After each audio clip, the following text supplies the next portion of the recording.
Encontrei esse diário no quarto de um garoto, após termos sido chamados por vizinhos devido a estranhos barulhos que estavam acontecendo naquela casa. O diário narra a última semana de um garoto, após algo assustador ter acontecido com ele. Dia 1. Olá, diário! Hoje foi um dia bastante divertido na escola. Fiz novos amigos, joguei muita bola durante o intervalo e até conversei com uma garota por quem tenho uma quedinha. A Mariana, ela é uma garota super bonita e simpática e posso jurar que ela gostou de mim um pouquinho. Nada de anormal, após isso eu fui para casa.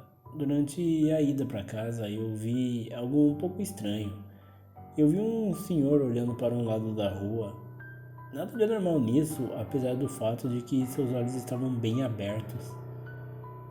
Numa segunda olhada, eu vi que ele parecia estar olhando para uma nova franquia de fast food que abriu do outro lado da rua. Mas o que eu achei estranho é que ele estava com os olhos bem abertos e não piscava em um momento algum. Isso foi um pouco estranho, devo dizer, muito estranho. Dia 2. Hoje, meu amigo Benjamin veio dormir aqui em casa, pois temos um trabalho gigante de ciências que precisamos terminar. Após terminarmos, nós fomos jogar bola no quintal. E eu vi o nosso vizinho, o Sr. Vander. Ele estava olhando fixamente para o muro da sua casa. Mas ele estava muito estranho também. Ele olhava fixamente e seus olhos estavam bem abertos. Ele também não piscava, ele só estava lá parado, mal parecia respirar. Isso foi bastante estranho.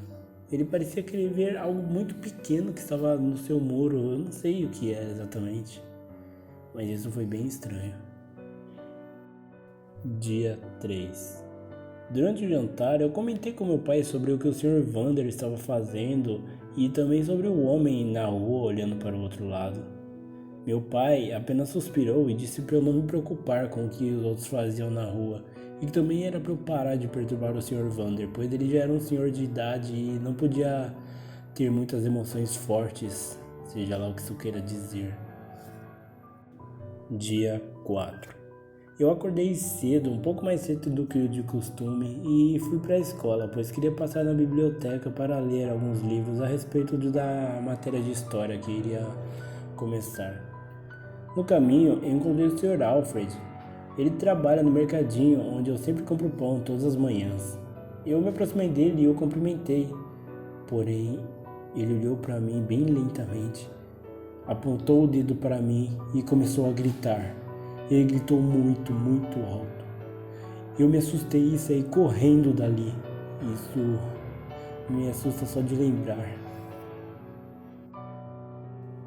Dia 5. A senhorita Margaret, que nos dá aula de ciências, ela não foi para a escola hoje. O professor substituto disse que ela teve um surto após sua mãe ter ido visitá-la. Ele disse que foi feio. Tiveram que chamar até a polícia para conseguir segurá-la e sedá-la. Isso é bastante bizarro, pois a senhorita Margaret é um amor de pessoa. Ela é muito calma e serena. Eu jamais imaginaria ela tendo um surto desse tipo. Ainda mais um surto tendo que chamar a polícia para contê-la.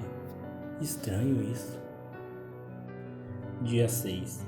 Quando estava voltando para casa, eu vi novamente o Sr. Alfred. Ele ainda estava olhando para aquela mesma parede. Porém, agora o seu filho, Benjamin, estava lá. Ele puxava e gritava com o Sr. Alfred, dizendo para ele ir para casa, pois já fazia um dia que ele estava parado naquele mesmo lugar. Quando ele afastava, nem que seja 1 milímetro de distância daquela parede, o Sr. Alfred ficava insano, batia e gritava, fazendo Benjamin soltar. A briga foi feia e só foi amenizada com a chegada da polícia. O Sr. Alfred não é assim. O que está acontecendo com essa cidade?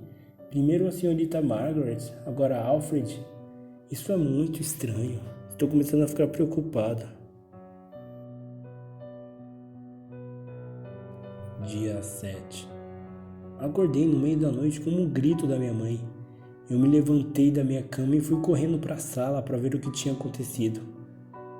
Mas quando cheguei lá, meu pai estava olhando para o teto com os olhos também bem abertos. Minha mãe gritava com ele e falava para ele ir para a cama. Porém, meu pai olhou para minha mãe e começou a gritar e a atacou. Eu corri, fui ao auxílio da minha mãe, porém ela parou de gritar e meu pai parou de atacá-la. Ela então se levantou lentamente e começou a olhar para o chão. Seus olhos estavam agora bem abertos.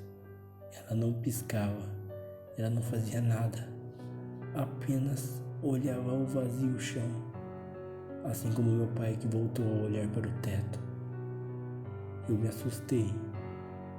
Eu comecei então a voltar para o meu quarto, tentando fazer o mínimo barulho possível. Porém, eu acabei batendo na porta do meu quarto um pouco forte demais.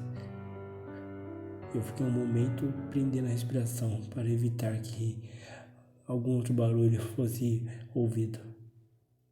Eu estou com medo. Eu estou com muito medo. O resto do diário está incompreensível. As poucas palavras que conseguimos entender dela são chãos, areia, vento, espaço, paradoxo e demais coisas pelas quais não se entende nada. Eu encontrei esse diário no quarto desse garoto que era conhecido como Fred. Nós chegamos até essa casa pois os vizinhos estavam reclamando de barulhos altos e gritos vindo da casa.